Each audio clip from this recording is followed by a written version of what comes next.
శేష్ కుమార్. వివరాల్లోకి వెళ్తే ఒంగోలు మండలం పుత్తునూరుపాడు కలవ టెంపుల్ వద్ద గత నెల 19వ తేదీన మోటార్ రాజా మోటార్ నవీన్పై జరిగిన దాడిలో 3 నిందితులు మైనర్లు మరో 3 పరారులో ఉన్నారని జిల్లా ఎస్పీ మల్లిక గారు తెలిపారు. స్థానిక ఎస్పీ కార్యాలయంలో మీడియా సమావేశంలో పాల్గొని మాట్లాడారు.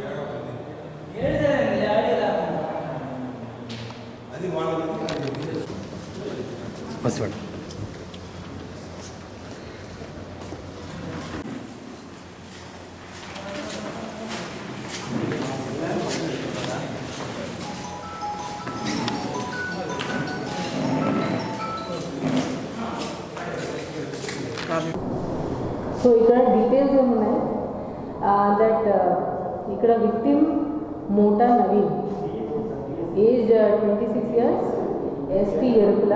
ఆ వీడియోలో నవీన్ కనిపిస్తున్నాడు.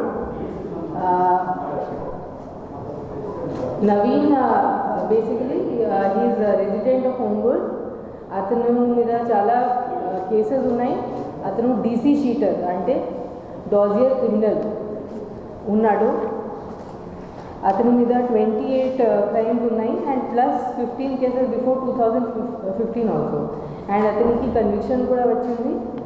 And recently 3rd of January ఒక పాక్సో కేసులో వేరొక మైనర్ అమ్మాయితో తీసుకుని పారిపోవడం అండ్ ఆమెకి సెక్షువల్ అసాల్ట్ చేయడం వల్ల అతనికి అరెస్ట్ కూడా చేయడం జరిగింది. సో ఈ కేసులో ఇతను నవీన్ అండ్ అతను బ్రదర్ రాజా on 19th వాళ్ళ ఇంట్లో ఉన్నప్పుడు ఒక person Ramanjaneyulu along with some other people వాళ్ళు ఇంటికి వచ్చి ఫస్ట్ డ్రింక్స్ చేయడం జరిగింది. ఇక్కడ accuse person Mannam Ramanjaneyulu, Rayapati Abhilash, Annaboina Jayashankar, Shaik Sadiq Gafoor, Manni Prabhu and Tillu alias Narendra plus 3 juveniles. So ఇక్కడ ఈ కేసులో 9 members అక్యూజ్డ్ ఉన్నారు. ఇక్కడ రామాంజనేయులు అక్యూజ్డ్ కూడా DC sheeter, Ongole DC sheet ఉంది. అతనిది కూడా అరౌండ్ 18 crimes ఉన్నాయి after 2015. So basically accused and victim Naveen and Ramanjaneyulu వాళ్ళు చైల్డ్హుడ్ ఫ్రెండ్స్ ఉన్నారు. వాళ్ళు చాలా దొంగతనాలు కలిసి కూడా చేశారు. For example 246/20 of Vinukonda PS, 248/20 చిల్కలూరిపేట్, 881/20 Pattabhipuram, 671/20 Nagarampalem of Guntur. So these 2 చాలా పెద్ద criminals and DC sheet holders. So వాళ్ళ మధ్య కొంత టైం నుంచి కొన్ని డిస్ప్యూట్స్ వచ్చినాయి. ఇక్కడ డిస్ప్యూట్ది కొన్ని ప్రాపర్టీ క్రైమ్ రిలేటెడ్ ఇష్యూస్ కూడా ఉన్నాయి. దాంతోపాటు ఇక్కడ ఒక పాక్సో కేసు ఇష్యూ కూడా ఉంది.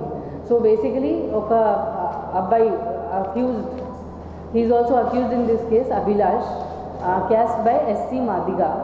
సో అభిలాష్ది ఒక అమ్మాయి మైనర్ గర్ల్తో కొన్ని రిలేషన్షిప్ ఉంది, రొమాంటిక్ రిలేషన్షిప్. బట్ ఇతను నవీన్ లాస్ట్ ఇయర్ డిసెంబర్లో ఆ అమ్మాయికి ఎలోప్మెంట్ చేయించి తీసుకొని వెళ్ళిపోయాడు. అప్పుడు వెంటనే 2022లో 1 Town పోలీస్ స్టేషన్ లిమిట్స్లో కేసు కూడా కట్టడం జరిగింది. నవీన్ అండ్ అమ్మాయికి ట్రేస్ అవుట్ చేసి పాక్సో కేసు ఆల్టర్ చేసి నవీన్కి అరెస్ట్ చేయడం జరిగింది. సో ఆ కేసులో అతను జైలుకి కూడా పోయాడు, రిమాండ్కి కూడా వెళ్ళడం జరిగింది. జైలు నుంచి రిలీజ్ అయిన తర్వాత అతను స్టిల్ ఆ అమ్మాయికి కంటిన్యూ చేస్తున్నాడు, హ్యారెస్ చేస్తున్నాడు, మాట్లాడడానికి అడుగుతున్నాడు. కాబట్టి ఇక్కడ ఇష్యూస్ వచ్చినాయి. So Abhilash could not tolerate it that అతని రిలేషన్షిప్లో ఎవరు ఉన్నారు, అతని ఫ్రెండ్ ఎవరు ఉన్నారు, వాళ్ళతో ఇతను ఇలా మళ్ళీ పర్స్యూ చేస్తున్నాడు, మళ్ళీ రిలేషన్షిప్ కంటిన్యూ చేయడానికి అడుగుతున్నాడు. కాబట్టి అతనికి గ్రడ్జ్ ఉంది. Similar Abhilash is very good friend of Ramanjaneyulu. So Ramanjaneyulu, Abhilash plus 7 other people వాళ్ళ ఫ్రెండ్స్తో పాటు ఇది అక్యూజ్ ప్లాన్ చేశారు. ప్లానింగ్లో ఒక పర్సన్ షేక్ గఫూర్ కూడా ఉన్నాడు. షేక్ గఫూర్ కూడా వచ్చాడు. షేక్ గఫూర్ కూడా వేటపాలెం పోలీస్ స్టేషన్లో సస్పెక్ట్ షీటర్ ఉన్నాడు. అతనికి కూడా చాలా క్రైమ్స్ ఉన్నాయి. So as we can all see ఇక్కడ accused and victim both persons, all persons are having criminal nature and not just casual, they are very serious hardcore criminals. ఇక్కడ robbery case కూడా ఉంది నవీన్ది. మీరు ఎస్ఎన్ పాడు police స్టేషన్లో 2016లో robbery case ఉంది, ఒంగోలు తాలూకాలో కూడా రాబరీ ఉంది, ఎక్స్టార్షన్ కేసెస్ కూడా ఉన్నాయి. ఇది చాలా సీరియస్ క్రిమినల్ ఉన్నాడు. సో వాళ్ళ మధ్య ఈ క్రిమినల్స్ మధ్య ఒక డిస్ప్యూట్ వచ్చింది.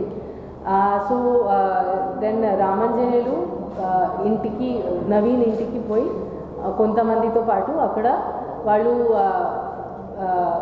మళ్ళీ ఫ్రెండ్షిప్ రీస్టార్ట్ చేద్దాం, ప్రాబ్లమ్స్ అన్నీ బ్యాడ్ ఫీలింగ్స్ వదిలేసి మళ్ళీ ఫ్రెండ్షిప్ రీస్టార్ట్ చేద్దాం, ఇది ఇలా వెళ్ళాడు. ఇది ప్లానింగ్ చేసి వెళ్ళాడు అతని హౌస్కి. అక్కడ వాళ్ళు డ్రింక్స్ కూడా తాగారు. దాని తర్వాత he induce them to come to outskirts of Ongole. So అక్కడ వచ్చినప్పుడు ఈ అభిలాష్తో పాటు కొంతమంది అక్కడ వెయిట్ చేస్తున్నారు. సో అప్పుడు ఇది వాళ్ళ మధ్య ఆర్గ్యుమెంట్స్ అండ్ గొడవ స్టార్ట్ అయింది. అప్పుడు అందరూ these 2 persons Raja and Naveen బ్రదర్స్కి కొట్టడం జరిగింది. కొట్టడం తర్వాత రాజా అక్కడ నుంచి he was able to run away, పారిపోయాడు. And he directly went to the hospital. Naveen అక్కడే ఉన్నాడు. అతనికి చాలా దెబ్బలు తగిలినాయి, చాలా కొట్టడం జరిగింది. అక్కడ కింద పడిపోయినప్పుడు వాళ్ళు దాని తర్వాత 2 of the accused members వాళ్ళు యూరినేషన్ కూడా చేశారు అతని మీద. అది చాలా హారిబుల్ ఇన్సిడెంట్. సో యూరినేషన్ చేసిన తర్వాత వాళ్ళు అక్కడ వదిలేసి వెళ్ళిపోయారు. దాని తర్వాత నవీన్ కొంతమంది హెల్ప్ తీసుకొని అక్కడ దగ్గర ఉన్న వాళ్ళకి హెల్ప్ తీసుకొని రిమ్స్ హాస్పిటల్ చేర్చాడు. దాని తర్వాత వాళ్ళకి హాస్పిటల్ స్టేట్మెంట్ రికార్డ్ చేయడం జరిగింది. ఇది 19th జూన్ జరిగింది. 19 జూన్ లేట్ నైట్ వాళ్ళు 19th and 20th early morning అవర్లో అక్కడ హాస్పిటల్ వచ్చినప్పుడు హాస్పిటల్ అవుట్ పోస్ట్ వాళ్ళు స్టేట్మెంట్ రికార్డ్ చేశారు. అక్కడ స్టేట్మెంట్ బ్రదర్ ఇచ్చారు మోటా రాజా. ఆ స్టేట్మెంట్లో వాళ్ళు దే స్పోక్ అబౌట్ 2 people, అది రామాంజనేయులు ప్లస్ అభిలాష్ ప్లస్ కొంతమంది వాళ్ళకి కొట్టారు, చేతితో కొట్టారు. ఇది ఇలాంటి 324 కంటెంట్స్తో ప్లస్ వాళ్ళ సంగతి చూస్తాను ఇలా కూడా థ్రెటనింగ్ చేశారు. సో ఇలాగే 324 అంటే hurt, simple hurt and threatening కంటెంట్స్తో కంప్లైంట్ ఇవ్వడం జరిగింది. అప్పుడు వెంటనే ఆ రోజే కేసు కట్టడం జరిగింది ఒంగోలు తాలూకా పోలీస్ స్టేషన్ లిమిట్స్లో. సో అప్పుడు కేసు కట్టిన తర్వాత ఇక్కడ ఏం జరిగింది, ఇక్కడ both complainant and brother basically Raja and Naveen ఇద్దరు హాస్పిటల్ నుంచి అగేన్స్ట్ మెడికల్ అడ్వైస్ వాళ్ళు వెళ్ళిపోయారు. సో వాళ్ళు వెళ్ళిపోయారు కాబట్టి next day when early morning SI అక్కడ వెళ్ళినప్పుడు వాళ్ళు అక్కడ అవైలబుల్ లేరు. సో అక్కడ Naveen was not able to be examined that time because he went away. Maybe అతనికి భయం ఉంది వాళ్ళది క్రిమినల్ రికార్డ్ కాబట్టి మేబీ పోలీస్ ఏదో చేస్తారు, ఆ భయం వల్ల మేబీ వాళ్ళు వెళ్ళిపోయారు. సో దాని తర్వాత పోలీస్ ఇన్వెస్టిగేషన్ చేస్తున్నారు. వాళ్ళకి విక్టిమ్స్కి కూడా ట్రాక్ చేయడానికి ఎఫర్ట్స్ పెట్టడం జరిగింది. ఈ సందర్భంగా 15th of July ఆ టైం మనకి పోలీస్కి ఈ వీడియో మన దృష్టికి వచ్చింది. సో దాని ముందు మనకి ఇంత గ్రావిటీ ఆఫ్ ద ఇన్సిడెంట్ గురించి ఏం తెలియదు బికాజ్ విక్టిమ్ ఇట్సెల్ఫ్ మన దగ్గర లేదు కాబట్టి. సో ఇది వీడియో చూసి వెంటనే we thought that it is a very serious incident, it cannot be taken lightly. So immediately case was registered already on 20th June. Section were altered. మనం 307 attempt to murder section alter చేశాము. Plus SC/ST act కూడా add చేయడం జరిగింది because accused is non SC/ST and all accused are non SC. ఒక person SC Madiga remaining persons OC and BCs ఉన్నారు. So SC/ST act కూడా చేయడం జరిగింది. దాని తర్వాత పోలీస్ మళ్ళీ రీఎగ్జామిన్ చేశారు. అప్పుడు విక్టిమ్కి ట్రాక్ అవుట్ చేసి మళ్ళీ చేసినప్పుడు అతను ఫర్దర్ డీటెయిల్స్ చెప్పాడు. దాని వరకు అప్పుడు వరకు అతను ఏం చెప్పలేదు ఇంత డీటెయిల్గా. సో దాని తర్వాత ఇమీడియట్లీ వీ స్టార్టెడ్ ఆ వీడియోలో ఎవరు ఉన్నారు అది కూడా మన వీడియో బట్టి పోలీస్ ఐడెంటిఫై చేశారు. దీని ముందు అతను ఇంకా పేరు కూడా చెప్పలేదు. సో ఐడెంటిఫై చేసినప్పుడు మనం వాళ్ళకి అరెస్ట్ చేయడానికి టీమ్స్ పంపించాము. ఈ రోజు వరకు మనం 6 persons అరెస్ట్ చేశాము. Out of 9 people 3 people are still absconding. 6 persons arrest అయింది, కంప్లీట్ అయింది. వాళ్ళకి రిమాండ్ కోసం పంపడం జరిగింది. రిమైనింగ్ 3 persons కూడా నెక్స్ట్ 1 or 2 daysలో వాళ్ళు కూడా అరెస్ట్ అవుతారు. అండ్ మనం ఇది డెఫినెట్లీ త్వరగా ఈ కేసు కూడా ఛార్జ్ షీట్ చేయడం జరిగింది. ఇక్కడ కేసు కూడా SDPO Ongole he has taken up the investigation of this case because it is an SC/ST case. So ఇది ఒక unfortunate incident that has occurred. Both parties వాళ్ళది క్రిమినల్ బిహేవియర్ ఉంది, క్రిమినల్ హిస్టరీ ఉంది, దానివల్ల వాడు గొడవ పడ్డారు. అండ్ మన police has done strict action by quickly arresting the 6 people. Remaining 3 people will be arrested very soon and sent. Gulakamma ప్రాజెక్టుపై టీడీపీ వారు అసెస్ ప్రచారం చేస్తున్నారని, గేట్ల మరమ్మతుకు 9,40,00,000 రూపాయలు ప్రభుత్వం మంజూరు చేసిందని, వెంటనే మరమ్మతులు చేసి రైతులకు నీరు అందేలా ప్రభుత్వం చర్యలు తీసుకుంటుందని స్వతంత్ర పరిషత్ శాసనసభ్యుడు టీజీఆర్ సదారు బాబు అన్నారు. గులకమ్మ డ్యామ్ వద్ద ఏర్పాటు చేసిన మీడియా సమావేశంలో పాల్గొని మాట్లాడారు.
సార్ ఒకసారి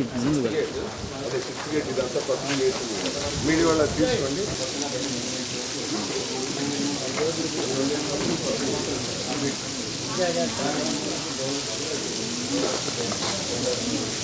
పడతాం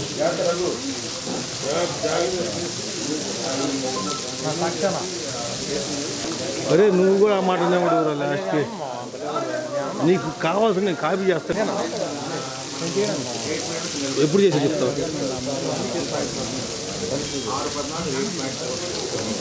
బస్సు తెలుసు వెనక జరిపోతుంది చూసుకున్నాను ఒకళ్ళే ఉండే ఉపయోగం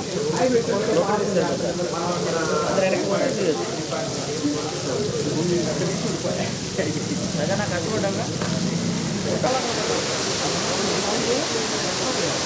ఎవరు చూసింది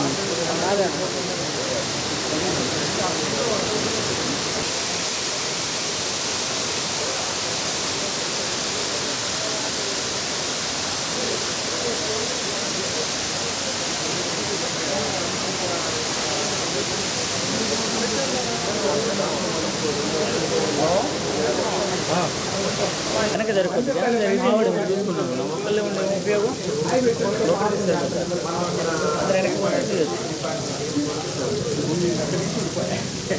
అదే నాకు అడ్డుకోవడంగా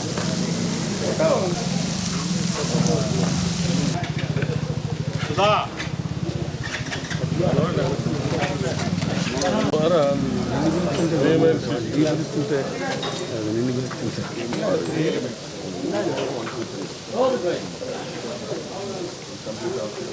సుధా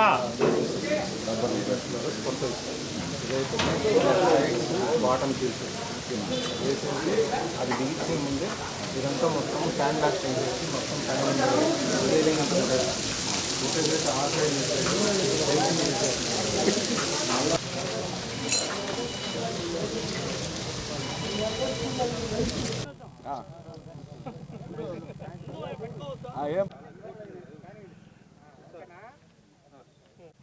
మా ఆహ్వానాన్ని మన్నించి విచ్చేసిన మీడియా సోదరులందరికీ ప్రత్యేకమైన ధన్యవాదాలు. ఈరోజు గుళ్ళకమ్మ రిజర్వాయర్కి సంబంధించిన పనులు ఎలా జరుగుతున్నాయని పరిశీలించడానికి సంతనూరుపాడు నియోజకవర్గంలోని వైఎస్ఆర్ కాంగ్రెస్ పార్టీ నాయకులు, వివిధ హోదాల్లో ఉన్న సీనియర్ నాయకులు, రైతు సంఘ నాయకులు అందరం కూడా ఇక్కడికి రావడం జరిగింది. మీకు తెలిసిన సమాచారాన్ని గత కొన్ని నెలల క్రితం 3వ గేటు దెబ్బతిని కొట్టుకుపోయింది. తక్షణమే అధికారులు వేగవంతంగా స్పందించి కొట్టుపోయిన గేటు దగ్గర స్టాప్ లాక్ పెట్టుకొని దానికి సంబంధించిన మరమ్మతులు చేసే కార్యక్రమం జరుగుతుంది. నిన్న సీఎం గారి యొక్క చొరవతో బాలినేని శ్రీనివాసరెడ్డి గారు, వైవి సుబ్బారెడ్డి గారి యొక్క సహకారంతో మాకు వెంటనే స్పందించి పాత బిల్లులు ఏమేమైతే పెండింగ్ ఉన్నాయో అవన్నిటినీ అధికారులకు క్లియర్ చేయటం, కాంట్రాక్టులు కూడా పని మీద శ్రద్ధ పెట్టి వేగవంతంగా పనులు చేయటం మీరు చూశారు. ఇప్పుడు 3వ గేటుకి మరమ్మతులు జరుగుతున్నాయి. 6, 7 గేట్లకు కూడా ఇప్పుడు మీ ముందే మరమ్మతులు జరుగుతున్న విషయాన్ని మీరు గమనించారు. అసలు మరమ్మతులు చేసే అవసరం ఎందుకు వచ్చింది? 2014 నుంచి 19 వరకు తెలుగుదేశం పార్టీ పరిపాలనలో గుళ్ళకమ్మ రిజర్వాయరు మెయింటెనెన్స్ కోసం ఎంత డబ్బులు కేటాయించారని అడిగాం. ఈరోజు వరకు సమాధానం రాలా. మీ పరిపాలనలో చేయాల్సిన మెయింటెనెన్స్ చేయక ఈ రోజున తుప్పుబట్టి ఇరిగిపోయిన గేట్లకు మళ్ళీ తిరిగి మేమే శ్రద్ధ పెట్టి పనిచేస్తున్నాం. 3 కోట్ల రూపాయల డబ్బులు ఆ రోజున డబ్బులు కేటాయింపులు జరిగితే తెలుగుదేశం పార్టీ హయాంలో దేనికి వాడారో తెలుసా మిత్రులారా? ఇదిగో మీ వెనకాల ఉన్న చెట్లకి, పొట్లకి, ఇక్కడ ఉన్న సుందరీకరణ పేరుతో తెలుగుదేశం పార్టీ ఆ 3 కోట్లని మెయింటెనెన్స్ కంటే గ్రీజ్ కోసం వాడాల్సిన డబ్బుల్ని, లేదా రిపేర్ల కోసం వాడాల్సిన డబ్బుల్ని దుర్వినియోగం చేశారు, కక్కుర్తి పడ్డారు. ఆ కక్కుర్తి యొక్క ప్రభావమే ఈ రోజున గేట్లకి జరుగుతున్న మరమ్మతులు. గౌరవ ముఖ్యమంత్రి గారి యొక్క ఉద్దేశాలు మీకు ఎవరికి తెలియనే కాదు. రైతన్న, రైతాంగమైన, రైతు కూలీలకు సంబంధించిన అంశమైనా మాకు ప్రాణప్రదమైనటువంటి అంశం. మేము బాధ్యత కలిగిన ప్రభుత్వం. మీరు గమనించండి, ఏ ఒక్క రోజైనా రైతాంగం నీళ్లు లేక 1 ఎకరం భూమిని ఎండబెట్టుకున్నానన్న దాఖలాలు ఒక్క పేపర్ న్యూస్ అని మీరు చదివారా? అందాకెందుకు గేట్ ఇరిగిపోయిన రోజు నుంచి ఈ రోజు వరకు ఒక్క రైతైనా నాకు ఈ నీళ్లు అందలేదన్న సమాచారం చెప్పారా? 3.46 టీఎంసీ కెపాసిటీ కలిగిన స్టోరేజ్ ట్యాంక్ అయిన ఈ గుళ్ళకమ్మ రిజర్వాయర్లో ఇప్పుడు 1.16 టీఎంసీ స్టోర్ ఉంది. వచ్చే ఖరీఫ్ సీజన్కి ఏమి ఇబ్బంది లేదు. రైతులకి మేము ఎక్కడా కూడా వాళ్ళ సీజన్కి అందించి నీళ్ళని బ్రహ్మాండంగా ఇస్తాం. అలాగే రైనీ సీజన్ మొదలైంది, వర్షాలు భారీగా పడతాయని ఈ సంవత్సరం కూడా మంచి రిపోర్ట్స్ ఉన్నాయి. మనకు ఉందే గుళ్ళకమ్మ రిజర్వాయర్ నిండాలంటేనే సహజసిద్ధంగా వర్ష ఆధారిత రిజర్వాయర్ ఇది. పైన పడిన కురిసిన వర్షం నీరంతా కూడా వచ్చి ఇక్కడ స్టాగ్నేట్ అవుతుంది. అలాగనే పైన దర్శి నియోజకవర్గానికి సాగర్ కుడికాల నుంచి వచ్చే నీళ్లను వాళ్ళు ఉపయోగించుకోగా మిగిలి వదిలేసిన నీళ్ళు వచ్చి మళ్ళీ గుళ్ళకమ్మ దగ్గరే ఆగుతుంది. ఎక్కడా కూడా నీళ్లకు సంబంధించినటువంటి ఇన్ఫ్లో ప్రాబ్లం లేదు, రిపేర్లు బ్రహ్మాండంగా జరుగుతున్నాయి. ఇంక మీ గగ్గోలు దేనికి పెడుతున్నారు? ఏంది మీ చిత్తశుద్ధి ఏముంది అసలు? రైతుల పట్ల కానీ రైతాంగం పట్ల కానీ మీరు ఏ రోజున బాధ్యతాయుతంగా ప్రవర్తించారు? వెలిగొండ ప్రాజెక్టుని ఎందుకు మీరు నత్తనడకన చేశారు? గుళ్ళకమ్మ రిజర్వాయర్కి సంబంధించిన మరమ్మతులు మీ హయాంలో ఏమేం చేశారు లిస్ట్ ఇవ్వండి. ఎన్ని డబ్బులు ఖర్చు పెట్టారో చెప్పండి. ఎన్ని ఎకరాలు నీళ్ళు ఇచ్చారు మీరు చెప్పండి. నేనే స్వయంగా ఆ రోజు ఇన్ఛార్జిగా 2018లో ఇన్ఛార్జిగా వచ్చిన తొలినాళ్ళలోనే కనీసం 6 దడి కన్నా నీళ్ళు ఇస్తారా, గేట్లు పగలగొట్టమంటారా అని వచ్చినోడిని నేను. ఆమరణ-దీక్ష రేపటికల్లా వదలకపోతే చేస్తానని చెప్తే ఆ రాత్రి ఇదే అధికారులు ఇక్కడే ఉన్నారు, కావాలంటే అడగండి, తెల్లారిసరికి వదిలేరు. ఆ రోజున్న దుర్భిక్షం, పశువులకి కనీసం తాగించడానికి కూడా నీళ్లు లేవు. జామ తోటలు ఎండిపోతే 6 దడి నీళ్ళు ఇవ్వమని అడిగాం. వచ్చిన వాళ్ళందరూ గేట్లు పగిలిపోయినాయి రిపేర్ చేసేవాళ్ళు లేదు, గేట్ పగిలిపోయిన రిపేర్ చేసి. స్టాప్ లాక్స్ ఉన్నాయి, 12 సెట్లు ఉన్నాయి. 2 గేట్లను పూర్తిగా క్లోజ్ చేయడానికి కావాల్సిన స్టాప్ లాక్స్ అంటే గేట్ కనుక ఫెయిల్ అయితే గేట్ స్థానంలో స్టాప్ లాక్ ఉంటుంది. అవి 2 సెట్లు ఉన్నాయి మనకి. ఆ 2 సెట్లు పెట్టుకున్నారు. ఒక పద్ధతి ప్రకారం టెక్నికల్ ఇష్యూస్ని కూడా రాజకీయం చేసి నీళ్లకు ఇబ్బంది పడకుండా చేసిన అధికారులకు నేను ఈ సందర్భంగా గౌరవ ముఖ్యమంత్రి గారికి, మరి అలాగే నీటిపారుదల శాఖ మంత్రి అంబటి రాంబాబు గారికి, మరి ముఖ్యంగా మా స్థానిక నాయకులు బాలినేని శ్రీనివాసరెడ్డి గారికి, వైవి సుబ్బారెడ్డి గారికి, బూచేపల్లి శివప్రసాద్ రెడ్డి గారికి నేను మనస్ఫూర్తిగా, కరణం బల్లారి కృష్ణమూర్తి గారికి నేను మనస్ఫూర్తిగా ధన్యవాదాలు చెప్తున్నాను. వాళ్ళు నేను అందరం సీఎం గారి ఆఫీస్ నుంచి తీసుకురావాల్సిన నిధులన్నిటి మీద శ్రద్ధ పెట్టి అందరం పనిచేశాం. ఈ రోజున మీ కళ్ళ ముందు, అందుకే నేను మీ సాక్షిగానే గుళ్ళకమ్మ విజిట్ చేసి నేను అక్కడ కూర్చొని బ్రహ్మాండంగా పనులు జరుగుతున్నాయి నేనంటే అది నమ్మశక్యంగా ఉండట్లేదు కాబట్టి ఫీల్డ్కి వచ్చాం. తెలుగుదేశం పార్టీ చేసే ప్రతి అనాలోచిత విమర్శలన్నీ ఇలాగే ఉంటున్నాయి, బాధ్యత రహితంగా ఉంటుంది. అసలు రైతాంగాన్ని బెంబేలెత్తేటట్టు చేశారు. రైతాంగం వ్యవసాయమే చేయనంతగా బెంబేలెత్తేటట్టు చేశారు. రైతాంగం అసలు ఈ సంవత్సరం ఈ ఖరీఫ్ సీజన్కి 2023-24 అసలు పంటలే వేయొద్దు, నీళ్ళు ఇవ్వలేరు, గుళ్ళకమ్మలో నుంచి నీళ్ళు లేవు. మీ బొందల పడ సిగ్గుండాలి కదా మీరు. పనికిమాల చెత్త రాజకీయాలు రైతాంగం మీద పెడతారా? ఒక మాట మాట్లాడబోయే ముందు ఆ మాట మీడియా ద్వారా విన్న మన ప్రజలు, నువ్వైనా నేనా, ఆ ప్రజల కోసం ఆ ప్రజలతో పనిచేసేటప్పుడు వాళ్ళని భయపెట్టి ఆందోళన పరిచి ఘోరం నేరం జరిగిపోతుందని రాజకీయం చేస్తారా గుళ్ళకమ్మ రిజర్వాయర్ మీద? ఇది పూర్తిగా అసంబద్ధమని, అలాగే డబ్బుల్ని సకాలంలో రిలీజ్ చేసిన గౌరవ ముఖ్యమంత్రి గారికి ప్రకాశం జిల్లా రైతాంగం తరపు నుంచి, బాలినేని శ్రీనివాసరెడ్డి గారి తరపు నుంచి నేను హృదయపూర్వకమైన ధన్యవాదాలు చెప్తూ, అలాగే మధ్యలో బాగా మాకు కృషి చేసిన వైవి సుబ్బారెడ్డి గారికి కూడా నేను ప్రత్యేక ధన్యవాదాలు చెప్తూ, దయచేసి మీడియా సోదరులు కూడా సహకరించండి. ఇదొక విపత్తు. తుప్పు పట్టిన గేటు రిపేర్ చేయాల్సిన బాధ్యత తుప్పు పట్టకముందే చేయాలి. తుప్పు పట్టేదాకా ఉదాసీనత వైఖరి వహించి అన్యాయం చేసింది తెలుగుదేశం పార్టీ అని ఈ సందర్భంగా నేను మనవి చేస్తూ, పీడీఎస్ రాష్ట్ర రాజకీయ శిక్షణ తరగతులు ఈ నెల 22-23 తేదీల్లో జరుగుతాయని పీడీఎస్ జిల్లా అధ్యక్షుడు వెంకటేష్ తెలిపారు. స్థానిక పీడీఎస్ కార్యాలయంలో మీడియా సమావేశంలో పాల్గొని మాట్లాడారు. భర్తీ చేయాలి, రాష్ట్ర వ్యాప్తంగా ఖాళీగా ఉన్న 2,50,000 ఉద్యోగాలను పెంచాలి, ధరలకు అనుగుణంగా మెస్ ఛార్జీలను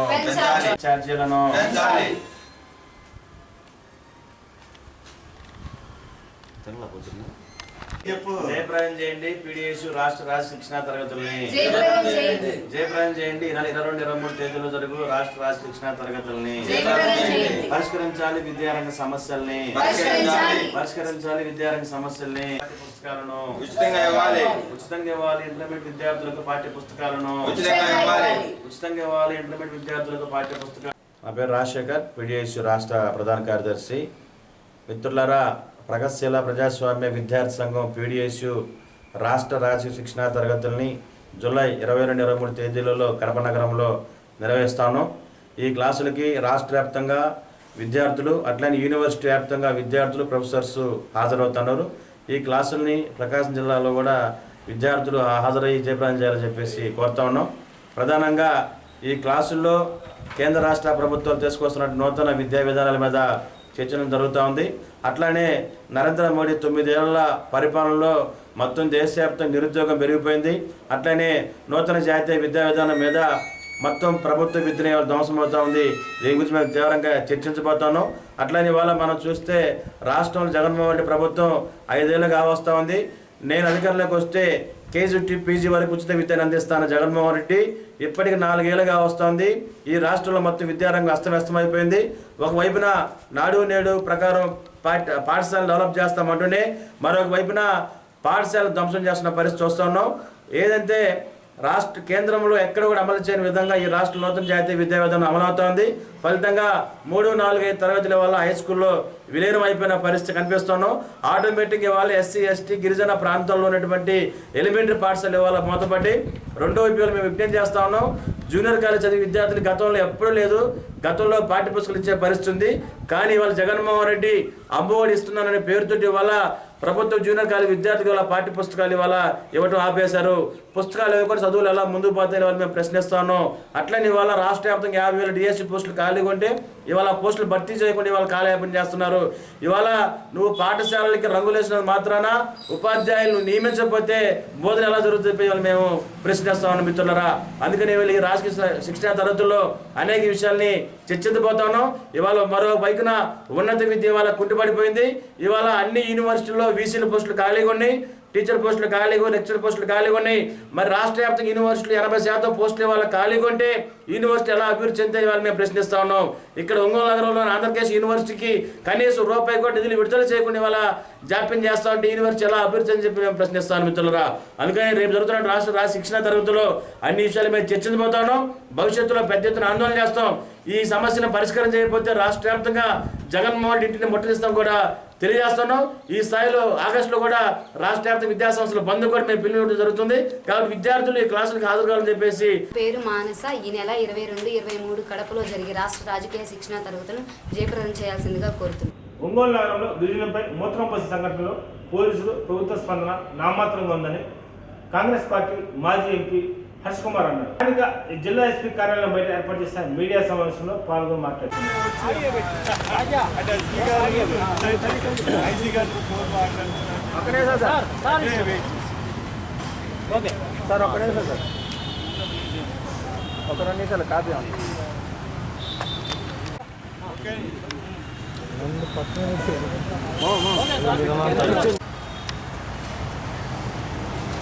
ఓకేనా ఓకేనా అందరికీ నమస్కారం అండి. ఈ రోజున మీడియాలో వచ్చిన కథనాలు, ముఖ్యంగా ఏబిఎన్ ఆంధ్రప్రదేశ్లో వచ్చిన కథనాలు ఒంగోలులో జరిగిన సంఘటన మీద చాలా కథలు వచ్చినాయి. ఫోన్ ఎంట్రీ కూడా ఇవ్వడం జరిగింది. ఫోన్ కూడా అది విన్న తర్వాత అంటే అది దారుణం అనిపిస్తుంది. అందుకనే ఇక్కడ బాధితులను కలవడానికి వచ్చాము. బాధితులు నాన్ ఎస్పీ గారితో ప్రెస్ మీట్లో ఉన్నారని చెప్పారు. ఉన్నారో లేదు మీరు చెప్పాలి. ఉన్నారంటే బాధితులు ఎస్పీ గారు ప్రెస్ మీట్లో ఉన్నారంటేనే నేను ఎస్పీ గారు ఆఫీస్లో కూర్చోవడం జరిగింది. తీరా ఎస్పీ గారు బయటకు వచ్చిన తర్వాత ఎవరితో మాట్లాడి స్టాఫ్ని అడిగితే బాధితులు వెళ్ళిపోయారండి ప్రెస్ వాళ్ళతో పాటు చెప్పారు. మరి బాధితుల్ని మరి దాయాల్సిన అవసరం ఏంటన్నది నాకు అర్థం కాదు. ఇప్పుడు నేను వాళ్ళని పలకరించడానికి వచ్చాను, వాళ్ళ అక్కగారితో మాట్లాడాను. వాళ్ళ అక్కగారితో మాట్లాడినప్పుడు పోలీసు గెస్ట్ రూమ్లో ఉన్నామన్నారు. గెస్ట్ ఇక్కడ ఎవరో నాకు అండి కెమెరా చూడ మాట్లాడండి. అక్కడ కనపడలేదు. నేను చూస్తే లోన్ ఆఫీస్లోనూ వాళ్ళు నేను అడిగాను కానీ ఇది చేయలేదు. ఎనీహో ఏం జరిగినా కానీ బాధితుల్ని దాయడం ముద్దాయిల్ని అరెస్ట్ చేసామని చెప్తున్నారు కానీ బాధితుల్ని మరి పోలీసులు ఎందుకు రాయాల్సి వచ్చింది అన్నది మనకి అర్థం కాని విషయం. దాని మీద పోలీసులే చెప్పాలి. ఎందుకు బాధితులు రాయాలి? వాళ్ళ ఇంటి దగ్గర నుంచి ఎస్పీ ఆఫీసుకి తీసుకుని వచ్చారు. తీసుకొచ్చిన వాళ్ళని ఎస్పీ గారు బాధితుల్ని మరి ఈ ఎస్పీ ఆఫీస్ మొత్తం అంతా కలిపి నేను ఇక్కడ ఉంటారని నేను వచ్చాను. బాధితులు ఉంటారు కానీ ఇక్కడ చూస్తే ఎప్పుడైతే లేరో నాకు దాస్తున్నారు బాధితులను అనిపిస్తుంది. ఎస్పీ గారు కూడా చక్కగా మాట్లాడారు, కేసు గురించి బాగా చక్కగా చెప్పారు. కానీ బాధితుల్ని దాయడం విషయం అన్నది నాకు ఎందుకు అర్థం అవుతుంది. ఇన్హో ఇది జరిగిన సంఘటన నన్ను ముద్దాయి బాధితుడు అఫ్కోర్స్ అతను చాలా శిక్షలు పడి ఫ్యాక్స్లో శిక్ష కూడా ఉంది, చాలా బ్యాడ్ ఫెలో అన్నది చెప్తా ఉంటారు. కానీ ఏం జరిగినా ఏమి జరిగినా శిక్ష వేయడానికి పోలీసులకు కూడా అర్హత లేదు. పోలీసులకు కూడా అర్హత లేదు ఎవరి మీద శిక్ష వేయడానికి. శిక్ష వేసేది న్యాయస్థానం. ఆ న్యాయాన్ని తమ చేతుల్లో తీసుకుంది. బాధితుడిని మద్యం తాగించిన తర్వాత నోట్లో మూత్రం పోసారంటే ఇది ఎక్కడున్నాం? It's very inhuman. ఎక్కడున్నాం, ఎలా ఉన్నాం, ఏంటి అన్నది మనం చూసినట్లయితే అది చాలా అంటే చాలా బాధాకరమైన సన్నివేశం. చాలా అంటే మనం సభ్య సమాజంలో ఉన్నాం అన్నది మనకి అర్థం కాదు. బాధితుడికి గవర్నమెంట్లో చూస్తూ ఉంటాం సిరీస్ ఆఫ్ ఇన్సిడెంట్స్, పర్టికులర్లీ దళితులు, గిరిజనులు వీళ్ళ మీదే మనకి జరుగుతూ ఉన్నాయి వైసీపీ గవర్నమెంట్. అందు గురించే ఎక్కడన్నా ఏదైనా జరిగిందంటే ఎట్టి పలకరించడం అన్న దానిలో రోజున మరి ఎస్పీ ఆఫీసు పలకరించనివ్వకుండా కూడా చేసింది. మరి గవర్నమెంట్ మరి ఆదేశాలు ఇస్తుంది వాళ్ళని పలకరించకుండా చేశారు, మరి పలకరిద్దాం వచ్చారు. ఎనీహో ఇటువంటి ఇన్సిడెంట్ని మరి మంచిగా తెచ్చిన మీ మీడియా అందరికీ కూడా చెప్తూ ఇటువంటి ఇన్సిడెంట్స్ పునరావృతం అవ్వకుండా CM should address the media. ఆయన మీడియా సమావేశాలు కూడా ఎప్పుడు నిర్వహించలేదు. ఎంతమంది దళితులు చనిపోయినా ఆ ప్రభుత్వం దళితులు చంపేసిన వాళ్ళ ఎమ్మెల్యేలు తలగురి విభజించిన ఎమ్మెల్సీలు చంపేసి డోర్ డెలివరీ చేసినా కానీ సీఎం స్పందించదు. ఆ సీఎం స్పందించకపోవడం వల్ల ఇప్పుడు మధ్యప్రదేశ్ సీఎం ఏమో ఒక అదే సంఘటన జరిగినప్పుడు అతన్ని ఇంటికి పిలిపించి కాళ్ళు కడిగాడు ఆ దళితులు. ఇక్కడ దళితులైనా గిరిజనులైనా ఒకలే, అట్టడుగున్న జాతి కాబట్టి వాళ్ళ మీద అట్రాసిటీస్ చట్టం ఉంది ఎస్టీ చేసినా కానీ. కాబట్టి ఇటువంటి పరిస్థితుల్లో ఈ రకంగా చేయడం అన్నది కూడా బాగాలేదు. కాబట్టి సీఎం గారు స్పందించకపోవడం వల్ల ఏమన్నా రహస్య ఆదేశాలు కానీ ఉన్నాయేమో ఇటువంటి చేసిన మీద కూడా ఒక అభద్రతాభావం మొత్తం జాతికి కలుగుతాం. ఎందుకంటే మొన్న అసైన్ భూముల చట్టం విషయంలో కూడా అదే ఫీల్ అవుతాం. అసైన్ భూముల చట్టం చేసి అమ్మేసుకునేలాగా చేసి బలవంతంగా మనం ఎలా బలవంతంగా ఈ రోజున భూములను స్వాధీనపరుచుకున్నారో అలాగే భూములన్నీ కూడా దళితులు లాగేసుకుంటారేమో నెక్స్ట్ కార్యక్రమం అదేమో అన్న భయం కూడా కలుగుతాం. ఎస్సీల మీద ఎందుకో కానీ పగతో మరి సీఎం వ్యవహరిస్తూ ఉన్నాడు. ఆయన దళితులే ముఖ్యంగా సీఎం చేయడానికి ఆయన్ని బాగా కృషి చేశారు. అటువంటి దళితుల మీద ఎక్కువగా ఫోకస్ పెట్టి వాళ్ళకి ఏమైపోయినా కానీ కనీసం ఒక స్టేట్మెంట్ కూడా ఇవ్వకపోవడం చాలా బాధాకరం. మరి ఈ రోజున ఈ ఎస్పీ ఆఫీసు బాధితుల దాడిని కూడా మంచి పరిణామకారిని తెలియజేస్తున్నారు. గత నెల 19వ తేదీన ముత్తులపాడు రోడ్డు కొత్త కలవరి టెంపుల్ వద్ద మోటార్ రాజా మోటార్ నవీన్పై జరిగిన దాడిలో 3 నిందితులు మైనర్లు మరో 3 పరారులో ఉన్నారని టౌన్ డీఎస్పీ నారాయణ స్వామి రెడ్డి తెలిపారు. స్థానిక డీఎస్పీ కార్యాలయంలో మీడియా సమావేశంలో పాల్గొని మాట్లాడారు.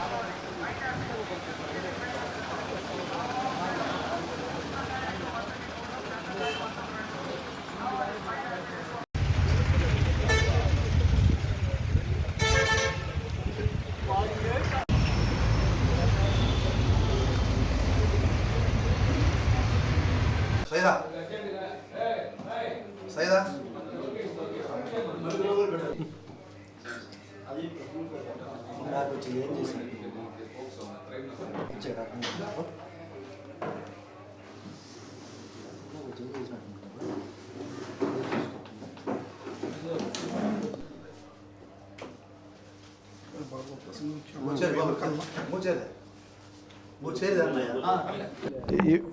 ఒక నవీన నేతన మీద పాస్ పోసి కొట్టినారనే దాని వీడియో వైరల్ అవుతుంది. దీనికి సంబంధించి ఈ నవీన నేతను Ramanji alias Chowdary alias Ramanji Chowdary alias Anji నేతను వీళ్ళిద్దరు ఫ్రెండ్స్. దొంగతనాల్లో ఇద్దరు కలిసి జైల్లో ఉన్నారు. ఇద్దరు ఫ్రెండ్స్. వాళ్ళు ఈ ఫ్రెండ్స్ దొంగతనాల ప్రాసెస్లో గొడవలు వచ్చినాయి. ఈ నవీన్ మీద దాదాపు 40 కేసులు దొంగతనం కేసులు ఉన్నాయి. అట్లే రామాంజనేయుల మీద కూడా దాదాపు 20 కేసులు ఇంకా వెరిఫై చేస్తున్నాం ఇంకా ఎన్ని కేసులు ఉన్నారు దాని మీద. సో ఈ వీళ్ళ మధ్యలో మనస్పర్ధలు వచ్చి ఈ యొక్క రామాంజని కూడా వీళ్ళు కొట్టినారంట. ఎవరు మన నవీన్ వాళ్ళ వీళ్ళు. సో దానికి అతను మనసులో పెట్టుకొని పోయిన నెల అంటే జూన్ 19వ తారీఖు నాడు ఇతనికి నమ్మించి మనంతా కలిసి ఉందాం మంచిగా ఉందామని చెప్పేసి ఈ రామాంజనేయులు అతని ఫ్రెండ్స్ టిల్లు ప్రభు అనే వాళ్ళు ఈ నవీన్ ఇంటికే పోయి అక్కడ అతను కలిసి మందు తాగి వాళ్ళ బ్రదర్తో పాటు అంటే రాజానతన్తో పాటు మందు తాగి ఇంకా నీకు అభిలాష్ అతనికి మనస్పర్ధలు ఉన్నాయి కదా, ఎందుకు మనస్పర్ధలు ఉన్నాయంటే ఈ నవీన్ ఒక అమ్మాయిని మైనర్ గర్ల్ని ఎలోప్ చేసుకొని పోయి తీసుకొని పోయినాడు. సో దాంట్లో తాలూకా పోలీసులు అతను అరెస్ట్ చేసి రిమాండ్ పంపడం జరిగింది. అదే అమ్మాయిని అభిలాష్ అతను లవ్ చేస్తున్నాడు. సో నా లవర్ని నువ్వు పిలుచుకొని పోతావా ఎలా పోతావా అని అతను ఇతని మీద నవీన్ మీద కోపం ఉంది. సో దాన్ని దృష్టి పెట్టుకొని ఈ అభిలాషు ఈ రామాంజనేయులు వాళ్ళ ఫ్రెండ్స్ అందరూ ప్లాన్ చేసి ఈ రాత్రిపూట ఊరి బయటకు తాగిన తర్వాత పోయి అక్కడ పిలుచుకొని అతను బాగా కొట్టడం జరిగింది. కొట్టిన తర్వాత రాజా అని అతను తప్పించుకొని వచ్చేసి వాళ్ళ అమ్మ సాయంతో హాస్పిటల్ పోతారు. ఈ నవీన్ కూడా ఎవరైతే బాధితున్నాడో అతను కూడా 108 సాయంతో హాస్పిటల్ పోతాడు. అక్కడ ఇద్దరు హాస్పిటల్కి చేరడం జరిగింది. అక్కడ పోలీసు అవుట్ పోస్ట్ వాళ్ళు స్టేట్మెంట్ రికార్డ్ చేసి తాలూకు పోలీసు అదే రోజు స్టేట్మెంట్ ప్రకారం కేసు పోయిన నెలలోనే కేసు రిజిస్టర్ చేయడం జరిగింది. ఎస్ఐ గారు ఇన్వెస్టిగేషన్ మళ్ళీ హాస్పిటల్ పోయేటప్పటికి వీళ్ళిద్దరు కూడా దెబ్బలు తగిలిన వాళ్ళు వాళ్ళ హాస్పిటల్ నుంచి వెళ్ళిపోయారు. అప్పుడు కంప్లైంట్ ఇచ్చేటప్పుడు ఇవన్నీ వివరాలు ఏమీ చెప్పలేదు. ఇట్లా వాళ్ళు దొంగతనాల విషయంలో మనస్పర్ధలు వచ్చినాయి, ప్లస్ ఒక అమ్మాయి విషయంగా కొట్టినారు అని చెప్తే 324 కింద అప్పుడు కేసు నమోదు జరిగింది. ప్లస్ వీళ్ళు రామాంజనేయులు అభిలాష్ ఏం క్యాస్ట్ అప్పుడు తెలియదు. వీళ్ళు హాస్పిటల్ నుంచి వెళ్ళిపోయి బయట ట్రీట్మెంట్ తీసుకుంటే వాళ్ళు పట్టించుకోలేదు.